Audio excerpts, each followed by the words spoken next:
Naantala ang biyahe sa EDSA busway sa bahagi ng Guadalupe pasado alauna ng madaling araw kahapon. Ang kotse kasi na ito nag-counterflow sa linya ng bus.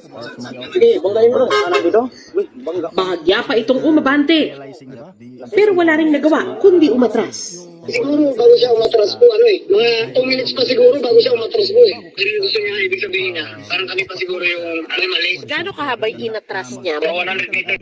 Pero nakikita ko, yung pag may nahuhuli kayo na sikat na tao, binabandon nyo sa media. Tapos itong tanong ito, ni ho, wala kayo. Hindi nyo pa final yung mga dapat charges na i-file ninyo, ipinag-drive nyo pa papunta sa kanyang bahay. Pero itong taong ito, special treatment ang binigay ninyo. Bakit yung taong yun may special treatment? Matanong ko nga po kayo, who is he in the first place?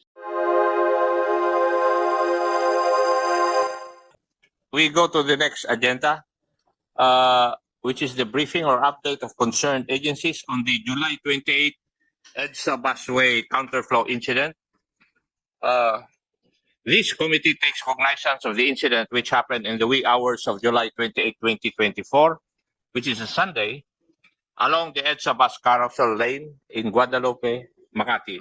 This incident undoubtedly caused hassle and inconvenience to commuters. The counterflow incident was the worst case in the busway as far as traffic was concerned, as it totally blocked the flow of vehicles. It would have been more chaotic, if not tragic, had it happened during the busiest hours of the day. Today, we would like to hear the updates of the concerned agencies, particularly the Special Action and Intelligence Committee for Transportation, on what measures they are undertaking to avoid the recurrence of similar incidents and other forms of disregard to transportation order and safety. Likewise, we would like to hear from the LTO on what sanctions were imposed upon the offender in this particular incident and other offenders in the busway. We also seek their recommendations as to how to deter the commission of similar traffic violations. May I request now the concerned agency to make a report insofar as this incident is concerned. Comsec, do you have a video of that incident? Let's present it to the members and the resource persons present para ma-appreciate po nila. Walang sound. Hindi, nag-counterflow pa sa EDSA busway ang isang sasakyang dala ng isang galing umano sa Gimikan. Sinalubong nito ang isang bus kaya naantala ang biyahe. Nakatutok si Sandra Aguinaldo.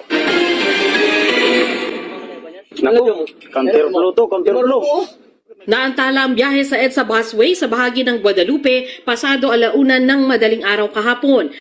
Ang kotse kasi na ito nag-counterflow sa linya ng bus. Bahagya pa itong umabante. Pero wala ring nagawa kundi umatras. Siguro bago siya umatras po, mga 2 minutes pa siguro bago siya umatras po Ano yung gusto niya, ibig sabihin niya, parang kami pa siguro yung mali. Gaano kahabay inatras niya? 100 meters po ma'am, mga 15 15 minutes po ma'am. minutes. Di siya marunong umatras minsan gutter siya Yung mga pasahero, yung iba, nagalit na kasi malilate na sila Madalang ang emergency entrance at exit ng EDSA busway. Kaya habang umaatras ang kotse, may ambulansya at iba pang bus na naabala ang biyahe. Agad namang rumisponde ang mga enforcer ng IACT o Interagency Council for Traffic Task Force. Itong may-ari ng sasakyan, sabi nga niya is galing sa gimmick. So apparently, medyo nakainom po siguro ito. And based on the information that we were able to gather, lumagpas po siya sa pupuntahan niya, which is supposedly going BGC siya, kung saan siya umuwi. And apparently, paglagpas po niya ng, yun nga po, in turn going to BGC, nagulat siya, na lumagpas siya. So he saw in an open barrier, which napagkamalan niyang U-turn slot going back to Guadalupe. Kung hindi otorisadong dumaan sa busway, maharap sa penalty na 5,000 to 30,000 pesos depende kung pang ilang violation mo na. Pwede ring makansela ang iyong lisensya. Para sa GMA Integrated News, Sandra Aguinaldo, nakatutok. May we know from anong agency na yun? What were the charges filed against this guy? Aside from the citation ticket issued to the violator, we also requested the LTO to issue the show cause order. Hindi mo sinasagot yung aking katanungan. Ang tanong ko po, what were the charges filed against this guy? Who would be able to answer that? Mr. Chair, It was MMDA who issued OVR during the apprehension, Mr. Chair. On the part of LTO, we issued a show cause order to the driver and the motor Hindi vehicle pa owner. rin yung sinasagot yung katanungan ko eh. What were the charges filed against this fellow? Sino ang makakasagot dun sa katanungan na yun? Mr. Chair, as far as MMDA is concerned, our personnel only issued ticket for reckless driving and illegal counterflow. But as to the other sanctions, it should be under the. Umiiwas na kayo ngayon. Ano? Nahalata nyo na merong diferensya. Di ba? Because Kasi- only we are only assisting the OTR. It is under the jurisdiction of busway, sir, is directly under the under the management of the OTR. We are only assisting. So we considering that other personnel of the SAIC has no No. ticket. May I know the first law enforcement agency which arrived at the scene? Kasi ako, hindi parehas ang treatment nyo doon sa mga hinuhuli ninyo eh. Who arrived at the scene first in law enforcement?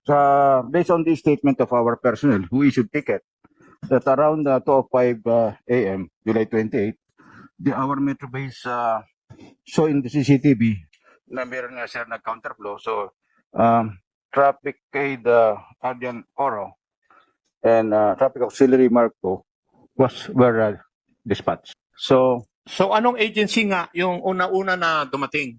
bandang 2:30, the MMDA and Coast Guard, Your Honor, MMDA, and Coast Guard personnel. Coast Guard. Now, question. Yung Coast Guard, yung presence nila to enforce traffic laws, is that covered by law? The Coast Guard present during the incident, they were not. They were there. Our PCG was there. Now, MMDA, walang deputization yung Coast Guard to enforce traffic laws. Now, sino ngayon sa kwan inyo ang umaresto dito sa taong ito? Your Honor, why they were Sagutin mo yung tanong ko, sino ang umaresto sa taong ito? Very specific yung aking katanungan. two PNP personnel, Your Honor. Nandito po ba sila? Sir, may I know from the records kung sino pong PNP personnel yon? It might be from the Based local on the police statement units. of our personnel, statement of the Adrian Co, it is identified as Police Staff Sergeant Rojas and Patrolman de la Cruz. Anong unit po sila? And also, the team leader of SAIC, Mr. Michael. Teka. Binabasa mo na yan eh. Kung pumunta po kayo rito, binasa nyo na sana bago kayo pumunta rito. Kasi nakalagay naman dito sa agenda yung topic na ito. Di po ba? Kung ako, nagbabasa ako doon sa mga dami ng papeles na binibigay ng aking COMSEC, kayo po na iniimbita, binabasa nyo pa rin yun. Hindi nyo masagot yung tanong ko. Simpleng-simple. Sino po ang umaresto sa kanila? Kanina, ang sinabi mo, MMDA at saka Coast Guard. Nung tinanong ko kung may authority yung Coast Guard na manghuli, binago mo na naman yung statement mo. Police na naman ngayon ang umaresto. Sir, Sino ba talaga? as far as issuance of ticket, sir, for traffic violation is the MMDA. Pero as to the other violations, sir, considering that busway is under the management of the OTR, tinarover na sir nung aming tao after the issuance of ticket. Kaya nga siguro tayo nagkakagulo dahil sa dami-dami ng mga nasusunod. Hindi isa ang nasusunod. Kasi pag other violations, tinuturo nyo yung DOTR. In fact, sir, since June 24, tinarover na sir namin na we withdraw already our personnel dun sa pagmamarriage ng busway. It so happened. You haven't answered my question. Ano po yung charges na final nyo dun sa tao? Reckless For, driving? Reckless driving and illegal Illegal? counterflow. Illegal counterflow. Alam una nangyari yun, di po ba? 205, sir. Yes, 205. At sinabi, galing sa gimmick. Did you conduct a breath analyzer or analysis kung siya ay nagdra-drive o nababiolate yung driving under the influence of liquor? Nung endorser ng tao natin, sir, sinabi nila na ito, it seems na nakainom, turnover nila sir sa SAIC, saka doon sa PNP personnel. Nagtuturoan na kayo ngayon eh. So you're not authorized na mag-issue ng ticket for DUI? Kailangan sir, dadaan pa sa breath analyzer. So, turnover na lang sa kanila, considering na Sa police. Oh, sir. Saka ang management, sir, ng busway is Kanino nyo tinurnover? Sa police, di ba? Sinabi mo kanina. yes, sir. Yes, sir. Oh, yung police ba ay may capability to conduct a breath analysis whether a driver is driving under the influence of liquor? I think it is the LTO has the capability. Oh, LTO at saka DOTR, ano ang masasabi? Kasi kung may nahuhuli kayo na sikat na tao doon, lintik ang media kwan ninyo eh. Pero dito sa taong ito, inililihim ninyo eh. Yung tao na nagbabiolate doon sa rules sa EDSA carousel. Pag nahuhuli ng MMDA, nilalapas nila eh. Di ba? Sa media. Pero itong taong ito, special treatment ang binigay ninyo eh. Would you agree with me, LTO at saka MMDA? Bakit hindi kayo makasagot? Inihatid nyo pa nga sa BGC eh. LTO, hindi ba totoo? Totoo ba yung report na ipinag-drive nyo ba papunta sa kanyang sa lugar? There's no LTO law enforcer at that time. Hindi nga, nagtuturan na nga kayo eh. Hindi ako, kahit na ako'y malate na sa aking pinupuntahan dahil sa bawal, hindi ako dumadaan doon eh. Pero nakikita ko, yung pag may nahuhuli kayo na sikat na tao, binabandon nyo sa media. Tapos itong taong ito, niho, wala kayo. Hindi nyo pa final yung mga dapat charges na i-file ninyo, pinag-drive nyo pa papunta sa kanyang bahay. Mr. Chair, immediately upon having knowledge of the incident, Mr. Chair, we issued a show cause to the motor vehicle, registered motor vehicle per our records, Mr. Chair. Upon arriving in the place, wala pong bahay doon walang bahay doon sa address indicated in the certificate of registration of the vehicle involved. So, coordinated, Mr. Chair, nalaman namin there was a report, Mr. Chair, that hinatid po ng SAIC sa isang condominium sa Taguig. So, we issued another show cause, Mr. Chair, because we determined also the driver based on the ticket of the MMDA. Then, we issued the show cause to the driver and to the registered owner, Mr. Chair, to the condo. However, hindi po kami nakakyat, Mr. Chair, iniwan lang po namin sa mailbox. Supposedly, Mr. Chair, the hearing was August 6. The driver nor the registered owner did not arrive. But last August 9, the driver arrived in our Intelligence and Investigation Division and submitted his answer, Mr. Chair. The case pending with LTO now, Mr. Chair, is submitted for resolution. Dapat nyo naman gawin talaga yun eh. Kaya lang, ang punto ko is, bakit hindi na-filean yung mga charges ng tao? Tsaka bakit kailangan ng special treatment? Kami, pag nakikita nyo na may special treatment kami, ang dami ninyong sinasabi, bakit yung taong yun may special treatment? Matanong ko nga po kayo, who is he in the first place? Mr. Chair, first of all, there were speculations that this person that entered the busway was a relative or connected to DOTR. None of that is true, Mr. Chair. We looked into this. Actually, there's this person, when we investigated, I think he's even is a foreigner. So I think that's where it all came from. Ngayon po, based on our investigation, we read the report of MMDA and the videos coming from MMDA. Malaking tulong po yung videos coming from MMDA, and MMDA was present in the PNP. I don't know what they were, but when we saw that the driver allegedly parang nakainom po, Mr. Chair, we did not let him drive for the safety of all po. So hinatid po siya because malakas siya or he's influential po. So hinatid siya kasi madaling araw po to nangyari, Mr. Chair. But definitely we are not giving him special treatment. Meron po kaming pagkakamali and we apologize. Pero were you able to check kung under the influence of drugs din po siya? None, Mr. Chair. Sana nandun na rin lang po, Mr. Chair. Sana na-check na po nila. Thank you, Chairman. Anyway, so you have now the circumstances of the driver, which is a foreigner. So you have the name. Yes, Mr. Chair. How is the name of that and the nationality? Balikbayan. I just saw the American passport, the US passport, but his name is Christopher Jude Lim de Vera. Christopher Jude Lim de Vera is the driver. Yes, Mr. Chair. Anong nationality niya?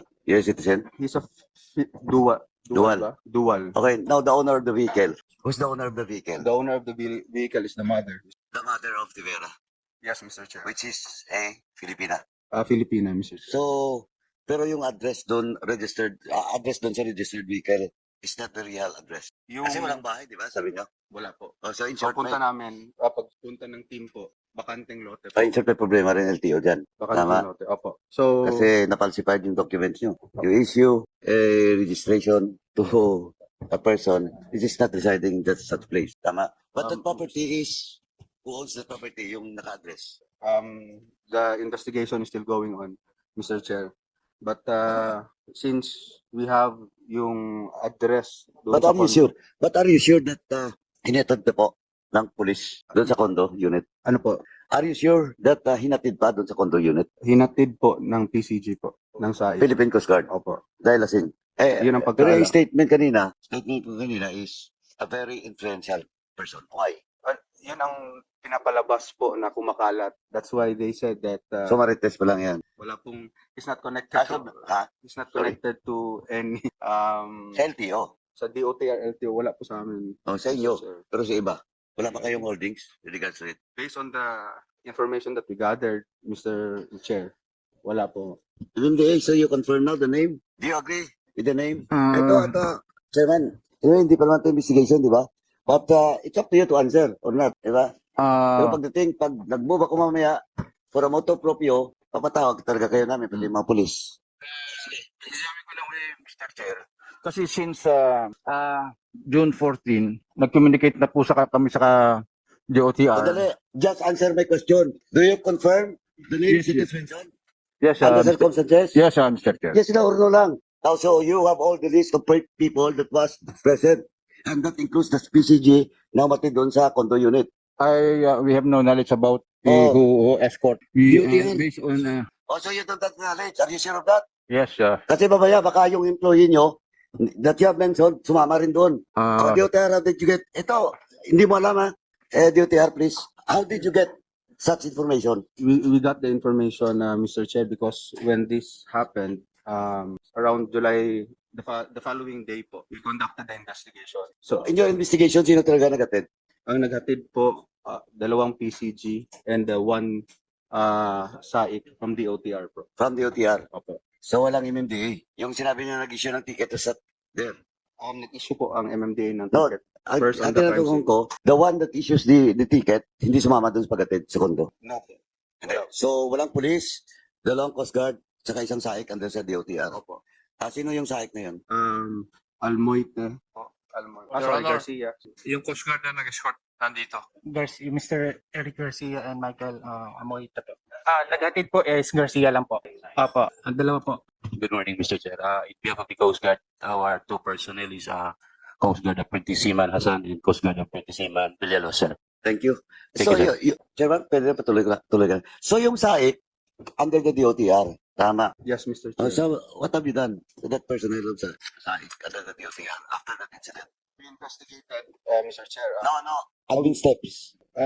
Things po na, well, the steps that we did po is, first of all, tinanggal po namin sila sa busway for reorientation po. And we're looking into other liability na meron po sila because of what they did. But yung pag-start po talaga ng investigation, ang una kong tinanong sa kanila, meron ba kayong perang natanggap? The answer was no. I said, sigurado kayo? Gumawa kayo ng affidavit. Sabi ko, pinakain ba kayo?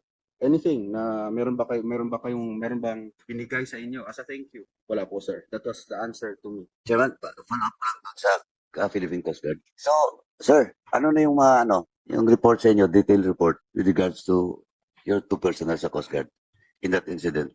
Come again, sir. Please, sir.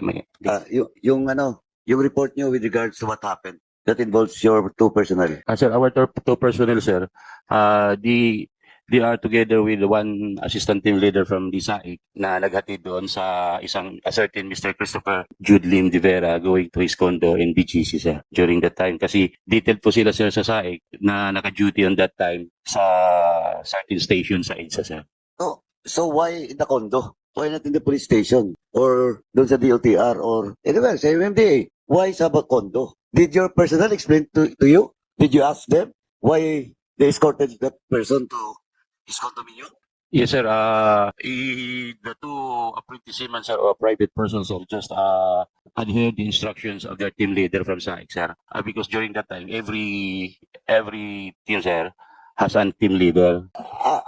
As far as I understand, based on the discussion, yung role ng Coast Guard, hindi naman to apprehend, not to escort, di ba? Not to issue ticket, citation ticket, di ba? But, di ba, hindi naman part of the, mandate of Coast Guard aside to, Yes, sir. Yes, sir. oh, But ito kasi yung sistema, sir. They are there to support our no, sandali. Ang tinatanong ko, do you confirm that it is not the mandate of the Coast Guard No, sir. to escort? No, sir. Oh, yun lang. Dapat, malinaw ba sa mga tao nyo? That the mandate is this, so and so. Yes, sir. Oh, ba't ginawa nila? Hindi mo tinanong? They explained na already, sir. Na? That's why we have Because they were ordered by the SAIC? Yes, sir. Oh, sinong head ng SAIC doon that time? It was the team leader Almonte po, Mr. Chair. So siya rin ang nag-escort? Hindi po. Hindi. So, depende. It's either, hindi malinaw ng yung Coast Guard personnel na nandun, yung mandate nila or ay interest sila doon. So, what is the course of action that you have made after this incident? As of now, sir, they are reassigned from busway going to admin, sir, as per order of our SAIC CCOC, sir. And then we have So, they are still there. Not Not in the in the- area, but no, still sir. They are not already in the busway, sir. They are in the office now, sir. in the office. Yes, sir. Baka pareho rin ng pulis yan, ha? Kailangan pa imbestigahan mo yan. Ay, sir. Kasi ba pareho ng pulis, paparelieve lang doon sa pwesto. No, sir. Actually, sir, we are already conducting the initial investigation O about ano that, na sir. yung initial investigation? Sige nga. Sir, we can come up with the official investigation, sir. And who was the authority and to have that investigation? Are you the direct officer of those personnel? I am the deputy commander of those two personnel, sir. Also, is in charge on the investigation. I will wait for my commander, sir, to So you have not yet conducted an investigation. an initial, sir, which is coming from directives coming from ASIC Tracker Lane going to Captain Tanseco, sir, that we conduct investigation to the incident happened. So, tingnan mo that incident happened July 28 28, sir. August 12. Oh, that's 15 days ago. Hindi nyo pa nasimulan yung investigation nyo. Ang labas yan, i-relieve nyo lang din. Pero bakit kayo mismo hindi kayo makapag-imbestiga? Kasi mga personal ng Coast Guard yan, di ba? Ba't iasa nyo doon sa memorandum ng DOTR? DOTR to your immediate officer. Bakit ganun? You should have done your investigation kasi personnel nyo yun, di ba? Yes, sir. Oh, dapat hindi nyo hinintay yung recommendation ng DOTR. Di ba? Oh, now what? What will you do after this hearing? We have to conduct the investigation, sir. Oh, you tell your superior. Ay, sir. Ang nangyari po, if you coordinated with MMDA with this, because the direct superiors were not present, we were told that during that time, nakita po ng MMDA Metro Base na meron pong nag-counterflow sa loob po ng carousel, sa loob ng busway. So, MMDA deployed their team para ma-assist po ipalabas sa busway. And pag labas po sa busway, I think during that time, may PNP pong dumating. Pagdating po ng PNP, I think they were asked if may ano ba ito? Bakit nag-counterflow? Nagkamali lang ba or nakainom? Pagtanong po, pagsabi na parang galing gimmick or nakainom, na anong gagawin natin? Ipapadrive na lang ba natin tong tao pauwi na nakainom? So what they did po, Mr. Chair, is that hindi nila pinadrive yung driver. Sila po yung nag-drive papunta sa condominium po dahil nakainom na. There are lapses, Mr. Chair, I understand. Dapat dinala yun sa police station. Dapat iniwan po doon. That's why kailangan po talaga retraining is essential here. We started the investigation once po we completed everything para hindi po maging whitewash yung investigation. That's what we did, Mr. Chair. Thank you. Mr. Chairman, Yes. I would like to ask ASEC Lead. ASEC, good afternoon. ASEC, like sa common drivers tayo sa Pilipinas, I think it is very unusual. Like during the time na merong driver na nagda-drive under the influence of alcohol. SOP naman po siguro yun na hindi na kailangang ituro. Na kung may duda o may doubt ang isang officer, immediately dapat alam nila ang gagawin nila na dapat idaan nila doon sa breath analyzer ang isang driver. Di po ba? Yes, Mr. Chair. If they know kung alam po nila yung batas ng RA. Another thing, just in case po ng isang driver ay may violation at hindi na niya kayang magmaneho, hindi po ba dapat ilagay sa custody muna ang sasakyan? At hindi mo na pwedeng i-release ng sasakyan habang hindi clear ang isang driver. The vehicle is under investigation kasama nung kanyang sasakyan. Tama po, di ba? Asek? Correct. So, Mr. Chairman, yun po yung nakakapagtaka. Like sa common driver na tama po kayo kanina, yung common driver na malagay sa the same fate noong pong driver na nag-counterflow. Kahit po hindi nag-counterflow, ito po sigurado akong huhulihin at i-detain ng atin pong mga pulis. Ito po is very common na parang usual naman po alam ng mga nasa nagpapatupad ng batas natin yan. Pero ito po isang example na to, mas obvious na parang ang laki ng violation ng taong ito. Kasi kami nga, pinagbabawalan kami doon sa regular bus lane natin. Ito counterflow pa doon sa bus lane. Na parang ang gusto pang mangyari niya kanina, doon sa video natin, ayaw niyang umalis. At ang papaatrasin pa niya yung bus na meron sa likuran ng mga naapektuhang emergency, may mga ambulance according sa balita. Ano po? Para sa akin, Mr. Chairman, hindi po ito pangkaraniwang lapses ng atin pong mga nagpapatupad ng batas. Kung hindi ito po ay parang dinaliwala nila, yun pong dapat nilang gawin during that time.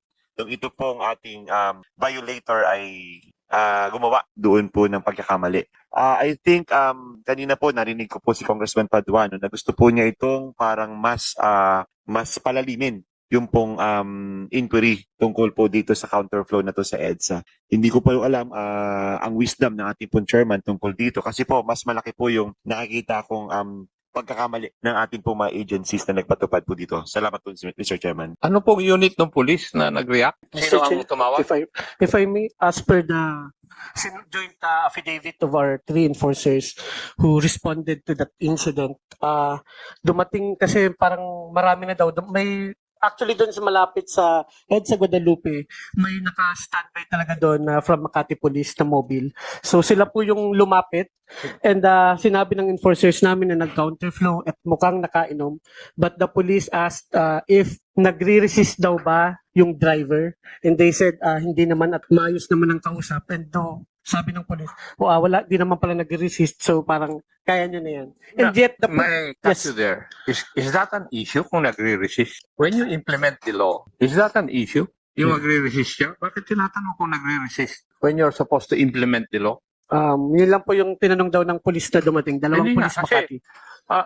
The responding police officers should know their job. Di po ba? Under the law, DUI, merong protocol doon na sinusunod eh. Di ba? Kaya nga ang tanong Honorable Paduano, bakit hindi dinala doon sa presinto? When the law requires that. Kaya nga sinasabi namin na iba yung pagtrato ninyo. Sinasabi rin ni Honorable Arrogancia, kung jeepney driver yun, sigurado kulong na siya.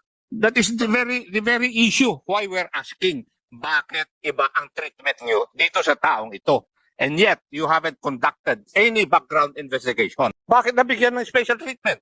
May I ask, the appropriate charges were never filed. Iniskortan nyo pa. Why? Do you do that? Ginagawa nyo ba talaga yun?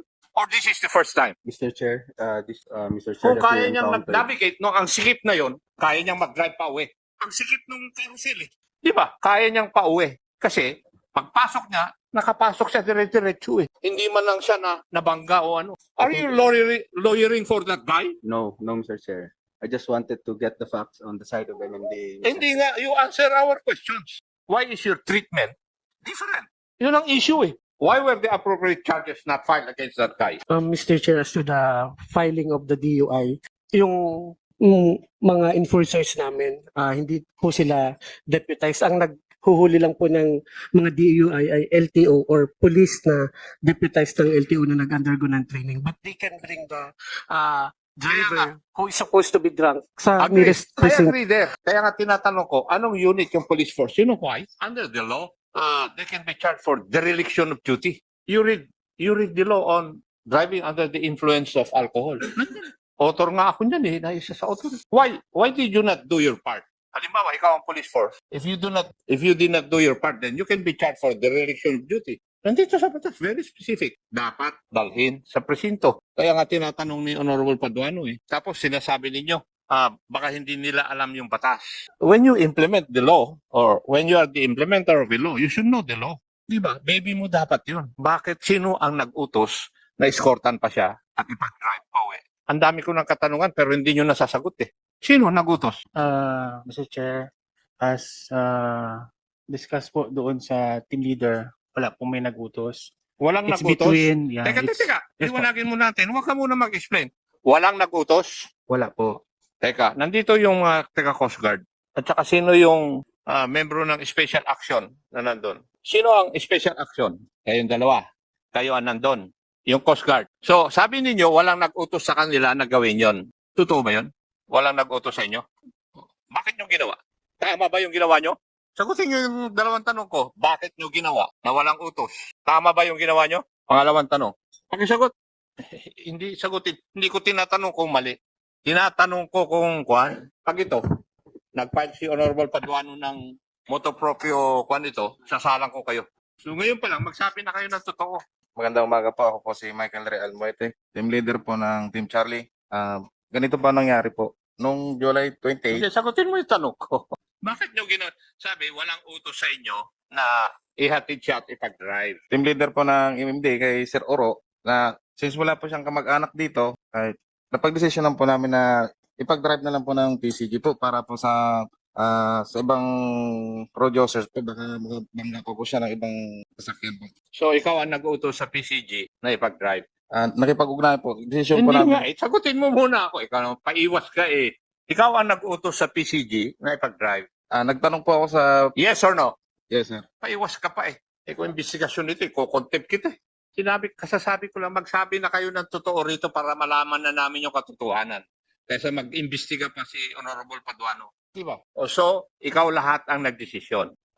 Na ipag-drive at saka Ikaw. Yes, sir. Bakit magkaiba ang trato ninyo? Chair, just to reiterate po, tama po, we will be submitting our full report as per suggestion nyo po and recommendation. And I think, base po sa insidente and pagkaamin po ng kasamahan natin sa SAIC and Coast Guard, we have to reiterate yung equal treatment po, especially dito sa busway. Wala namang kasalanan yung Coast Guard sa tingin ko eh. No, yeah, I mean, yung tao ninyo ang may kasalanan dahil namin niya, siya nag-utos eh. that's right, on the part Huwag mong of, sisihin yung Coast Guard. on the part Kasi of, wala nga silang alam sa transportation laws eh. yeah, Tinutulungan na nga lang kayo. yeah, to reiterate po yung equal treatment po for all because yung nga po, sabi nyo po, nasisira nga po yung trabahong ginagawa ng DOTR/SAIC sa busway. We will, Your Honor. Thank you po.